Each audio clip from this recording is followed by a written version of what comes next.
वहशतें बढ़ती गईं हिज्र के आज़ार के साथ।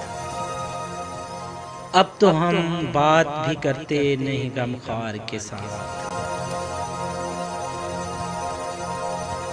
हमने एक उम्र बसर की है गम यार के साथ।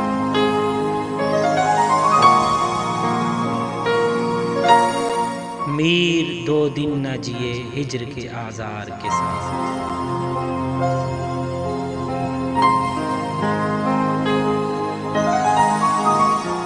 अब तो हम घर से निकलते हैं तो रख देते हैं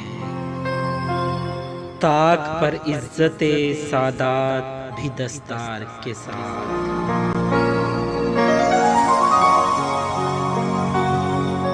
इस कदर खौफ है अब शहर की गलियों में के लोग चाप सुनते हैं तो लग जाते हैं दीवार के साथ।